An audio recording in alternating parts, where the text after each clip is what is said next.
Hello student, ಈ ಒಂದು ವಿಡಿಯೋದಲ್ಲಿ ನಾವು ನಿಮ್ಮ BCom third semester English subject ಅಲ್ಲಿ ಬರುವಂತಹ ಏನು ಗ್ರಾಮರ್ ಭಾಗ ಇದೆ ಸೊ ಅದರ ಬಗ್ಗೆ ಡಿಸ್ಕಷನ್ ಮಾಡ್ತಾ ಇದ್ದೀವಿ. ಸೊ ಈ ವಿಡಿಯೋದಲ್ಲಿ ಇನ್ನು 3 ಪ್ರಶ್ನೆಗಳಿಗೆ ಉತ್ತರವನ್ನ ಹೇಳ್ತಾ ಇದ್ದೀವಿ. ಅದೇನಂದ್ರೆ ಲಿಸ್ನಿಂಗ್ ಸ್ಕಿಲ್ ಮೇಲೆ ಕೇಳುವಂತ ಪ್ರಶ್ನೆ. ಸೊ ಲಿಸ್ನಿಂಗ್ ಸ್ಕಿಲ್ ಮೇಲೆ 3 ರೀತಿ ಪ್ರಶ್ನೆಗಳು ಬರುತ್ತೆ. ಬಂದ್ರೆ ಇಂಪಾರ್ಟೆನ್ಸ್ ಕೇಳ್ತಾರೆ, ಇಂಪಾರ್ಟೆನ್ಸ್ ಆಫ್ ಲಿಸ್ನಿಂಗ್ ಸ್ಕಿಲ್. ಇಲ್ಲ ಅಂದ್ರೆ ಬ್ಯಾರಿಯರ್ಸ್, ತೊಂದರೆಗಳು, ತೊಡಕುಗಳನ್ನ ಕೇಳ್ತಾರೆ ಲಿಸ್ನಿಂಗ್ ಸ್ಕಿಲ್ ಅಲ್ಲಿ. ಮತ್ತು ಡೆವಲಪ್ಮೆಂಟ್, ಸೊ ಲಿಸ್ನಿಂಗ್ ಸ್ಕಿಲ್ ನ ಅಭಿವೃದ್ಧಿ ಪಡಿಸ್ಕೋದು ಹೇಗೆ, ಕೇಳುವುದನ್ನ ಹೇಗೆ ಅಭಿವೃದ್ಧಿ ಪಡಿಸ್ಕೋಬೇಕು ಅನ್ನೋದ್ರ ಬಗ್ಗೆ ಇರುತ್ತೆ. ಲಿಸ್ನಿಂಗ್ ಸ್ಕಿಲ್ ಅಂದ್ರೆ ವಿಷಯವನ್ನ ಕೇಳೋದು, ಸೊ ಅದ್ರ ಬಗ್ಗೆ ಪ್ರಶ್ನೆ ಇರುತ್ತೆ.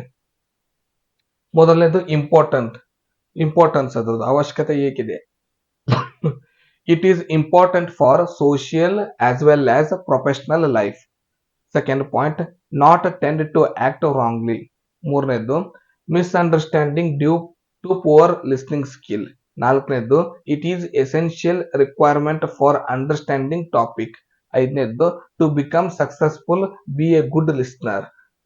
ಕೊನೆ ಪಾಯಿಂಟ್, ಜಡ್ಜ್ಮೆಂಟ್. ಸೊ ಇವಿಷ್ಟು ಇಂಪಾರ್ಟೆನ್ಸ್ ಆಫ್ ಲಿಸ್ನಿಂಗ್ ಸ್ಕಿಲ್.